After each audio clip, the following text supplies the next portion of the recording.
19 سال بعد حماس نے غزہ کی حکومت چھوڑ دی. کیا یہ شکست ہے یا جنگ کے بعد ایک نئی سیاسی حکمت ہے؟ امریکہ اور اسرائیل کا غزہ پلان، نئی ٹیکنوکریٹ حکومت، ایک قانون، ایک طاقت، مگر فلسطینی عوام کہاں گئے؟ حماس کا فیصلہ فلسطین کاز کے لیے بڑا موڑ. کیا مزاحمت کا دور ختم ہو رہا ہے یا ایک نئی شکل اختیار کر رہا ہے؟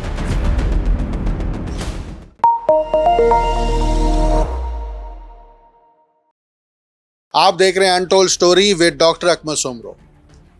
غزہ کی پٹی میں تقریباً 2 دہائیوں سے جاری ایک سیاسی دور اچانک ایک نئے مرحلے میں داخل ہو گیا ہے. فلسطینی تنظیم حماس نے اعلان کیا ہے کہ وہ اس ادارے کو تحلیل کر رہی ہے جو 2007 سے غزہ کے روزمرہ انتظامی معاملات چلا رہا تھا، اور اب ایک نئی ٹیکنوکریٹ کمیٹی کو شہری انتظام کی ذمہ داریاں منتقل کرنے کے لیے تیار ہے.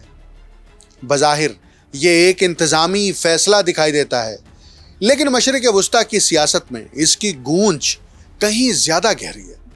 سوال یہ ہے کہ آخر وہ کون سے حالات تھے جنہوں نے حماس کو یہ قدم اٹھانے پر مجبور کیا؟ کیا یہ حماس کی سیاسی شکست ہے؟ کیا یہ اسرائیل اور امریکہ کے منصوبے کی کامیابی ہے؟ یا پھر حماس نے جنگ کے بعد کے نئے سیاسی منظرنامے میں اپنی بقا کے لیے ایک نئی حکمت عملی اختیار کی ہے؟ یہ اعلان ایسے وقت میں سامنے آیا ہے جب غزہ ایک تباہ کن جنگ کے بعد ایک انتہائی پیچیدہ سیاسی اور انسانی بحران سے گزر رہا ہے. گزشتہ برس شروع ہونے والی جنگ نے غزہ کے بنیادی ڈھانچے، معیشت اور سماجی نظام کو شدید نقصان پہنچایا. لاکھوں افراد بے گھر ہوئے، شہر کے بڑے حصے تباہ ہوئے، اور حماس کے لیے نہ صرف عسکری بلکہ انتظامی چیلنجز بھی کئی گنا بڑھ گئے. اسرائیل کے حملوں میں حماس کے مرکزی لیڈر اسماعیل ہنیہ بھی شہید کر دیے گئے. ایک تنظیم کے لیے جنگی حالات میں مزاحمت جاری رکھنا ایک معاملہ ہے، لیکن ایک ایسے علاقے کا انتظام چلانا جہاں خوراک، صحت، تعلیم، بجلی، پانی اور تعمیر نو جیسے بنیادی مسائل درپیش ہوں، ایک بالکل مختلف نوعیت کا چیلنج ہے. حماس نے 2007 میں غزہ کا کنٹرول اس وقت حاصل کیا تھا جب 2006 کے فلسطینی قانون ساز انتخابات میں کامیابی کے بعد اس کا فلسطینی جماعت الفتح کے ساتھ شدید سیاسی تنازع پیدا ہوا. اس کے بعد غزہ اور مغربی کنارے یعنی ویسٹ بینک کے درمیان ایک گہری سیاسی تقسیم پیدا ہو گئی. تقریباً 19 برسوں سے حماس غزہ میں ایک سیاسی حکومت، سماجی نیٹ ورک اور عسکری قوت کے امتزاج کے طور پر موجود رہی. اس لیے اس کے انتظامی ڈھانچے کا خاتمہ محض ایک حکومتی کمیٹی کے تحلیل ہونے کا معاملہ نہیں بلکہ فلسطینی سیاست میں ایک اہم تبدیلی ہے. حماس کے سرکاری میڈیا دفتر کے سربراہ اسماعیل السوابتہ نے خبر رساں ادارے AFP کو بتایا کہ حکومت کی ہنگامی کمیٹی کے سربراہ محمد الفرا نے اپنا استعفیٰ پیش کر دیا ہے اور کمیٹی کو تحلیل کرنے کا فیصلہ کیا گیا ہے تاکہ غزہ کے انتظامی اور حکومتی اختیارات کو قومی کمیٹی برائے انتظام غزہ یعنی national committee for administration of Gaza کو منتقل کرنے کا عمل آسان بنایا جا سکے. حماس کے ترجمان حازم قاسم نے اس فیصلے کی وضاحت کرتے ہوئے کہا کہ حماس نے یہ قدم اس لیے اٹھایا ہے تاکہ قابض قوت کے لیے تمام بہانے ختم کیے جا سکیں. آپ کو یاد رکھنا چاہیے کہ اس وقت غزہ کے اندر 2 جولائی تک کا جو ڈیٹا ہے اس کے مطابق غزہ کے 80% علاقے پر اسرائیل براہ راست فوجی قبضہ کر چکا ہے. ان کے مطابق حماس غزہ کی روزمرہ حکمرانی سے پیچھے ہٹنے کے لیے تیار ہے اور قومی کمیٹی کو حکومتی ذمہ داریاں منتقل کرنے کے لیے تعاون کرے گی تاکہ وہ کامیاب ہو سکے. اب یہاں ایک بنیادی سوال پیدا ہوتا ہے، اگر حماس واقعی غزہ کا انتظام چھوڑ رہی ہے تو کیا اسے شکست تسلیم کرنا کہا جائے گا؟ اس سوال کا جواب اتنا سادہ نہیں ہے. سیاسی تجزیہ کاروں کے مطابق حماس کا یہ فیصلہ ایک طرف جنگی دباؤ کا نتیجہ ہے، لیکن دوسری طرف ایک حساب شدہ سیاسی اسٹریٹجی بھی ہو سکتا ہے. حماس جانتی ہے کہ جنگ کے بعد غزہ کی مکمل تباہی کے ماحول میں براہ راست حکومت کرنا اس کے لیے ایک بہت بڑا بوجھ بن سکتا ہے۔ اگر وہ انتظامی ذمہ داری اپنے پاس رکھتی ہے تو عالمی دباؤ، اسرائیلی کارروائیوں اور تعمیر نو کے مسائل کا مرکز بھی وہی رہتی۔ اس لیے ممکن ہے کہ حماس نے حکومت اور مزاحمت کے کردار کو الگ کرنے کی کوشش کی ہو، یعنی وہ یہ پیغام دینا چاہتی ہو کہ وہ غزہ کی روزمرہ انتظامی ذمہ داریوں سے پیچھے ہٹ سکتی ہے، لیکن فلسطینی سیاسی منظرنامے سے مکمل طور پر ختم نہیں ہو رہی۔ یہی وجہ ہے کہ اصل تنازع ابھی ختم نہیں ہوا۔ سب سے بڑا مسئلہ حماس کے ہتھیار ہیں۔ امریکہ، اسرائیل اور نئی انتظامی کمیٹی کا بنیادی موقف یہ ہے کہ غزہ میں ایک ہی حکومت، ایک ہی قانون اور ایک ہی مسلح قوت ہونی چاہیے۔ بورڈ آف پیس نے بھی حماس کے اعلان کا خیر مقدم کرتے ہوئے کہا کہ غزہ میں موجود تمام ہتھیار قومی کمیٹی برائے انتظام غزہ کے کنٹرول میں ہونے چاہیے۔ بورڈ کا موقف ہے کہ کسی بھی مستحکم سیاسی نظام کے لیے ضروری ہے کہ ریاست کے اندر طاقت کا واحد مرکز حکومت ہو، لیکن حماس کے لیے یہ معاملہ صرف ہتھیاروں کا نہیں بلکہ اس کی شناخت، سیاسی وجود اور مزاحمتی نظریے کا مسئلہ ہے۔ حماس ہمیشہ یہ موقف اختیار کرتی رہی ہے کہ اسرائیلی قبضے کے خلاف مزاحمت فلسطینی عوام کا حق ہے، اس لیے ہتھیار چھوڑنے کا فیصلہ اس کے لیے ایک بنیادی نظریاتی تبدیلی ہوگا۔ آپ کو یاد ہوگا کہ ٹرمپ نے غزہ کے لیے بورڈ آف پیس تشکیل دیا تھا۔ اس بورڈ میں بانی ارکان کی فہرست میں Argentina, Armenia, Azerbaijan, Albania, Bahrain, Belarus, Bulgaria, Cambodia, El Salvador, مصر، ہنگری، انڈونیشیا، اردن، قازقستان، کوسوو، کویت، منگولیا، مراکش، پیراگوئے، قطر، سعودی عرب، پاکستان، ترکیہ، متحدہ عرب امارات، ازبکستان اور ویتنام بھی شامل ہیں۔ یہ ممالک مشرق وسطیٰ، ایشیا، یورپ، لاطینی امریکہ اور قفقاز کے خطوں کی نمائندگی کرتے ہیں۔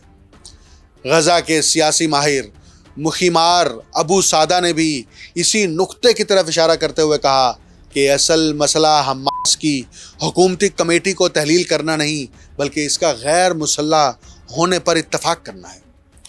ان کے مطابق حماس نے اب تک اپنے ہتھیار ختم کرنے پر رضامندی ظاہر نہیں کی اور یہی مسئلہ مذاکرات میں سب سے بڑی رکاوٹ ہے۔ یہ صورتحال ظاہر کرتی ہے کہ حماس کا انتظامی انخلاء اور اس کا عسکری مستقبل دو الگ الگ معاملات ہیں۔ انتظامی اختیارات کی منتقلی شاید ممکن ہو جائے، لیکن ہتھیاروں کا مسئلہ آنے والے دنوں میں سب سے بڑا سیاسی تنازع رہے گا۔ اب سوال یہ ہے کہ قومی کمیٹی برائے انتظام غزہ کیا ہے اور اس کا کردار کیا ہوگا؟ یہ کمیٹی ایک ایسے منصوبے کے تحت سامنے آئی ہے جسے بورڈ آف پیس نے پیش کیا تھا اور یہ امریکی صدر ڈونلڈ ٹرمپ کی جانب سے حماس اور اسرائیل کے درمیان جنگ بندی کے بعد قائم کیا گیا۔ اس کمیٹی کی سربراہی فلسطینی ٹیکنوکریٹ علی شیش کر رہے ہیں۔ علی شیش نے کہا کہ کمیٹی غزہ کی ذمہ داریاں سنبھالنے کے لیے تیار ہے، لیکن اس کے لیے ضروری وسائل اور صلاحیتوں کی فراہمی لازمی ہے۔ انہوں نے کہا کہ کمیٹی کی کامیابی کے لیے بنیادی شرائط یہ ہیں کہ ایک واحد اختیار، واضح اختیارات کے ساتھ ایک واحد قانون اور اسی ادارے کے ماتحت ایک واحد مسلح قوت موجود ہو۔ یہ بیان دراصل مستقبل کے غزہ کے سیاسی ماڈل کی طرف اشارہ کرتا ہے۔ امریکہ اور اسرائیل ایسا سسٹم چاہتے ہیں جہاں حماس دوبارہ براہ راست اقتدار میں نہ آئے، جبکہ ایک فلسطینی انتظامیہ موجود ہو جو بین الاقوامی سطح پر قابل قبول ہو۔ لیکن یہاں سب سے بڑا مسئلہ عوامی قبولیت کا ہے۔ غزہ کے لوگ ایک ایسی انتظامیہ کو کس حد تک قبول کریں گے جسے جنگ کے بعد بیرونی طاقتوں کے منصوبے کے طور پر دیکھا جائے؟ یہی وہ سوال ہے جو مستقبل کے کسی بھی سیاسی انتظام کے لیے سب سے بڑا امتحان ہوگا۔ حماس کی جانب سے غزہ کے انتظامی ڈھانچے کو تحلیل کرنے کا فیصلہ صرف غزہ کے اندرونی معاملات تک محدود نہیں رہے گا، بلکہ اس کے اثرات پورے مشرق وسطیٰ کی سیاست پر مرتب ہوں گے۔ گزشتہ کئی دہائیوں سے فلسطین کا مسئلہ عرب اور مسلم دنیا کی سیاسی شناخت کا ایک بنیادی حصہ رہا ہے۔ غزہ میں ہونے والی ہر بڑی تبدیلی صرف فلسطینی سیاست کو نہیں بدلتی، بلکہ خطے میں طاقت کے توازن، عرب حکومتوں کی پالیسیوں اور عالمی سفارتی حکمت عملیوں پر بھی اثر انداز ہوتی ہے۔ اب سوال یہ ہے کہ حماس کے اس فیصلے سے فلسطین کاز کو نقصان پہنچے گا یا ایک نئے سیاسی راستے کا آغاز ہوگا؟ فلسطینی کاز کی تاریخ میں ایک بنیادی مسئلہ ہمیشہ سے یہ رہا ہے کہ فلسطینی عوام کی سیاسی نمائندگی، مزاحمت اور سفارتی حکمت عملی کے درمیان توازن کیسے قائم کیا جائے۔ ایک طرف وہ گروہ ہیں جو مسلح مزاحمت کو اسرائیلی قبضے کے خلاف بنیادی ذریعہ سمجھتے ہیں، جبکہ دوسری طرف وہ قوتیں ہیں جو سفارتکاری، بین الاقوامی حمایت اور سیاسی مذاکرات کو زیادہ اہمیت دیتی ہیں۔ حماس کا انتظامی انخلا اسی بڑے تنازع کے درمیان ایک نئی پیش رفت ہے۔ اگر حماس صرف حکومت چھوڑتی ہے لیکن سیاسی اور سماجی سطح پر اپنا اثر برقرار رکھتی ہے تو یہ فلسطینی سیاست میں ایک نئی شکل اختیار کر سکتی ہے۔ لیکن اگر اس فیصلے کے نتیجے میں حماس مکمل طور پر سیاسی منظرنامے سے غائب ہو جاتی ہے یا باہر ہو جاتی ہے تو یہ فلسطینی نمائندگی کے سوال کو مزید پیچیدہ بنا سکتا ہے۔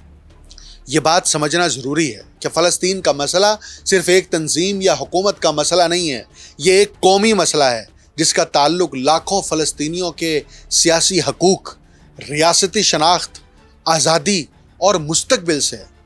اس لیے حماس کی موجودگی یا عدم موجودگی سے زیادہ اہم سوال یہ ہے کہ فلسطینی عوام کے سیاسی مستقبل کا فیصلہ کون کرے گا؟ کیا اسرائیل اپنے بنیادی مقاصد حاصل کر رہا ہے؟ حماس کے فیصلے کو سمجھنے کے لیے اسرائیل کے جنگی اور سیاسی مقاصد کو بھی دیکھنا ضروری ہے۔ اسرائیل طویل عرصے سے یہ موقف اختیار کرتا رہا ہے کہ غزہ میں حماس کی موجودگی خطے کے امن کے لیے بنیادی رکاوٹ ہے۔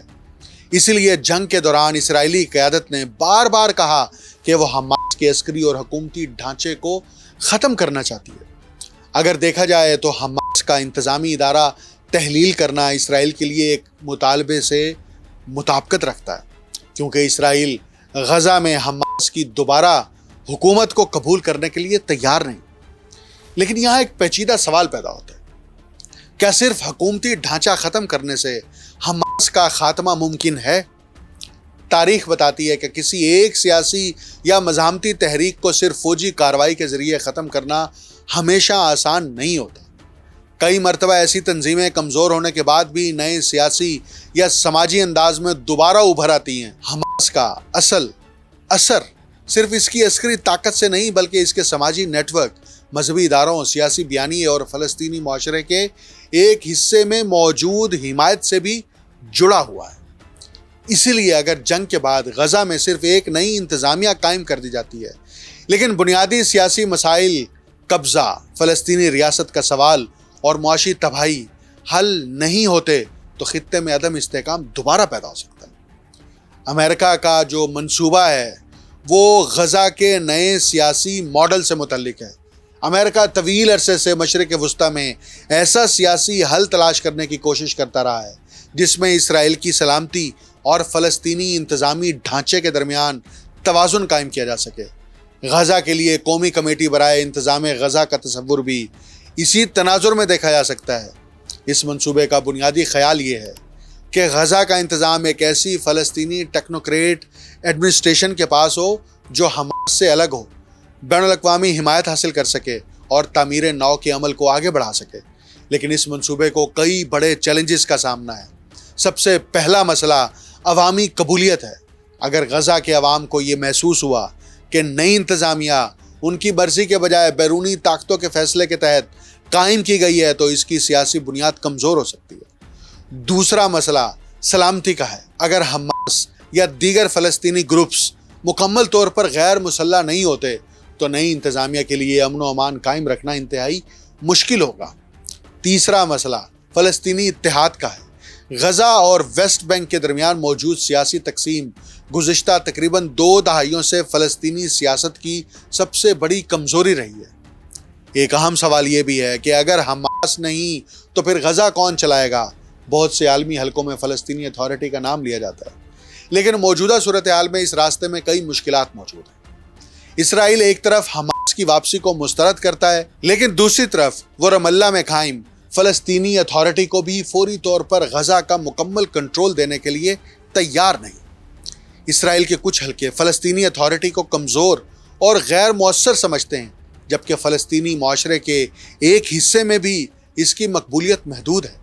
اس لیے غزہ کا مستقبل ایک ایسے سیاسی خلا میں کھڑا ہے جہاں پرانی قوتیں قابل قبول نہیں اور نئی قوت ابھی اپنی جگہ بنانے کی کوشش کر رہی ہے۔ حماس کی طرف سے غزہ کو سرنڈر کرنے کے بعد اب ایک اہم سوال یہ ہے کہ عرب اور مسلم ممالک کی نئی پوزیشن کیا ہوگی۔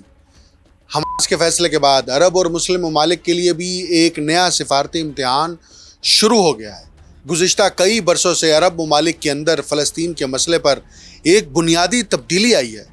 کچھ عرب ریاستوں نے اسرائیل کے ساتھ تعلقات قائم کیے، جبکہ کچھ ممالک اب بھی فلسطینی ریاست کے قیام کو اپنی خارجہ پالیسی کا مرکزی اصول قرار دیتے ہیں۔ اب سوال یہ ہے کہ غزہ کے بعد عرب دنیا کیا کردار ادا کرے گی؟ اگر عرب ممالک نئی انتظامیہ اور تعمیر نو کے منصوبے میں شامل ہوتے ہیں تو انہیں ایک مشکل توازن قائم کرنا ہوگا۔ ایک طرف انہیں غزہ کی بحالی میں کردار ادا کرنا ہوگا، دوسری طرف انہیں فلسطینی عوام کے سیاسی حقوق کے سوال کو نظر انداز نہیں کرنا ہوگا۔ اگر عرب ممالک صرف انتظامی اور مالی مدد تک محدود رہتے ہیں لیکن فلسطینی سیاسی مستقبل پر واضح موقف اختیار نہیں کرتے تو ان پر تنقید ہو سکتی ہے کہ وہ مسئلے کے اصل سیاسی پہلو سے دور جا رہے ہیں۔ لیکن اگر وہ فلسطینی اتحاد، تعمیر نو اور سیاسی حل کے لیے فعال کردار ادا کرتے ہیں تو وہ مشرق وسطیٰ میں ایک نئے سفارتی کردار کے حامل بن سکتے ہیں۔ حماس کے فیصلے کے اثرات ایران اور اس کے علاقائی اتحادیوں پر بھی مرتب ہوں گے۔ ایران طویل عرصے سے فلسطینی مزاحمتی گروپس کی حمایت کرتا رہا ہے اور خطے میں اپنی پوزیشن کو اسرائیل مخالف محور کے طور پر پیش کرتا ہے۔ اگر غزہ میں ایک ایسا سیاسی نظام قائم ہوتا ہے جس میں حماس کا کردار محدود ہو جاتا ہے تو یہ ایران کے علاقائی اثر و رسوخ کے لیے بھی ایک چیلنج ہوگا۔ لیکن دوسری طرف اگر فلسطینی مسئلہ حل کیے بغیر صرف ایک نئی انتظامیہ قائم کی جاتی ہے تو یہ صورتحال ایران جیسے ممالک کو دوبارہ یہ موقف اختیار کرنے کا موقع دے سکتی ہے کہ مسئلے کی بنیادی وجوہات برقرار ہیں۔ اصل جنگ اب میدان سے مذاکرات کی میز تک منتقل ہو چکی ہے۔ حماس کے فیصلے کو ایک بڑے تناظر میں دیکھا جائے تو یہ واضح ہوتا ہے کہ غزہ کی جنگ اب صرف فوجی میدان تک محدود نہیں رہی۔ اصل مقابلہ اب 3 سطحوں پر ہو رہا ہے۔ پہلا، غزہ کے اندر طاقت کا نیا نظام کون قائم کرے گا؟ دوسرا، فلسطینی عوام کی سیاسی نمائندگی کس کے پاس ہوگی؟ تیسرا، مشرق وسطیٰ میں امریکہ، اسرائیل، ایران اور عرب ممالک کے درمیان طاقت کا نیا توازن کیسے بنے گا؟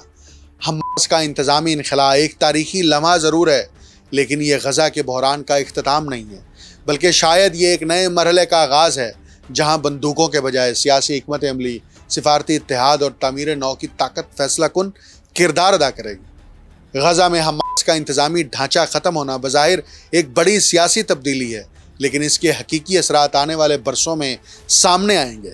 اگر یہ اقدام ایک جامع سیاسی حل، فلسطینی اتحاد اور حقیقی تعمیر نو کی طرف لے جاتا ہے تو اسے ایک نئے باب کا آغاز کہا جا سکتا ہے۔ لیکن اگر یہ صرف ایک ایسی انتظامی تبدیلی ثابت ہوتی ہے جس میں فلسطینی عوام کی سیاسی خواہشات کو نظر انداز کیا جاتا ہے تو خطے میں بحران دوبارہ جنم لے سکتا ہے۔ غزہ کے لوگوں کو اپنے مستقبل کے تعین میں کتنا اختیار حاصل ہوگا، یہی آج سب سے بڑا سوال ہے۔ اور وہ اسرائیل جس نے مسلسل کم و بیش 2 سال تک غزہ کے اوپر حملے کیے، وہاں پر بچوں کو شہید کیا، پورا انفراسٹرکچر تباہ و برباد کر دیا اور وہاں پر انسانوں، خاص طور پر مسلمانوں کے لیے زندگی مشکل بنا دی، کیا اس سے متعلق بھی کوئی بڑا فیصلہ ہوگا؟